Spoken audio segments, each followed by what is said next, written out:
शीतलाष्टमी का मेला लगा है। महिलाएं गीत गाते पूजा कर रही हैं और आपको बता दें कि शीतला माता के मंदिरों में भोग लगा रही हैं। चाकसू-शील के डूंगरी में भरा है आस्था का मेला। शहर और आसपास के गांव के लोग इस मेले में पहुंच रहे हैं। हजारों श्रद्धालु माता को आस्था की भोग लगाएंगे और शीतलाष्टमी पर जयपुर जिले में आज राजकीय अवकाश है। इससे पहले भी हमने आपको तस्वीरें दिखाई थी। आज शीतलाष्टमी है और उस अवसर पर शीतला माता की पूजा अर्चना की जाती है और बास्योड़ा यानी कि ठंडा खाना, ठंडा व्यंजन, ठंडे पकवान ही माता जी को परोसे जाते हैं। उसी का भोग लगता है और वही जो प्रसाद बनता है वही सब परिवार के लोग ग्रहण करते हैं। तो ये परंपरा काफी लंबे समय से चल रही है और जो शीतला माता का मंदिर है वो अपने आप में 500 साल पुराना मंदिर है।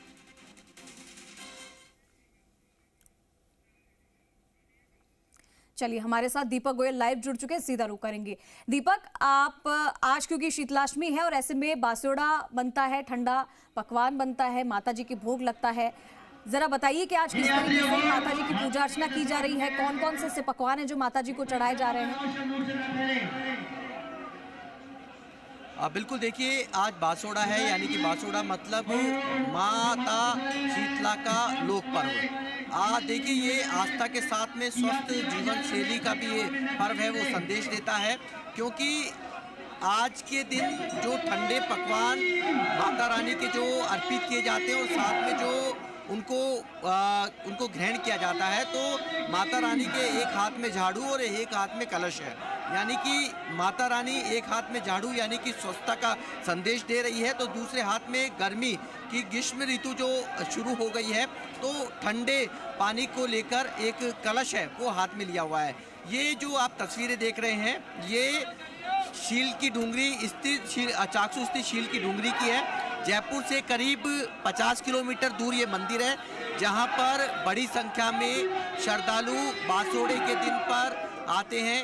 बासोड़े से एक दिन पहले रांधा हुआ है वो किया जाता है, जिसमें तैयारियां महिलाएं अलग अलग तरह के पकवान है वो बनाती है और बासोड़े के दिन उन ठंडे पकवानों का भोग है माता रानी को अर्पित किया जाता है। माता रानी को जो भक्त हैं वो एक बात कहते हैं कि माता रानी मेरा जो मुझ पर आशीर्वाद बनाए रखना, क्योंकि आपके दरबार में आने से मेरा प्रणाम है वो स्वीकार करना, क्योंकि आपके दरबार में आने के बाद में चेचक जैसी बीमारियां हैं वो दूर हो जाती है। और क्योंकि 500 साल पुराना जब ये मंदिर है, तो पूर्व राज परिवार जो माधो सिंह नरेश जो उनके पुत्र थे दो, उनके जब चेचक जैसी बीमारियां हुई तो माता रानी के दरबार में आकर उनके इस बीमारी का दूर हुई।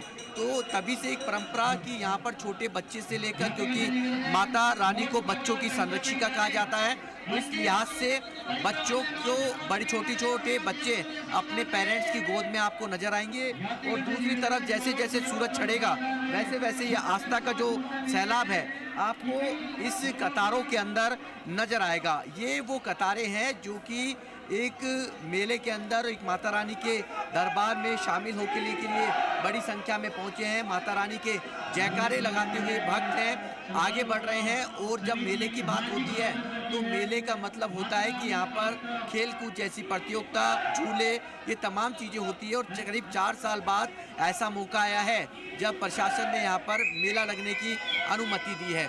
सबसे बड़ी बात ये भी है कि इस पूरे मंदिर को लेकर अलग अलग किंवदंतियाँ, अलग अलग इतिहास यहाँ पर है।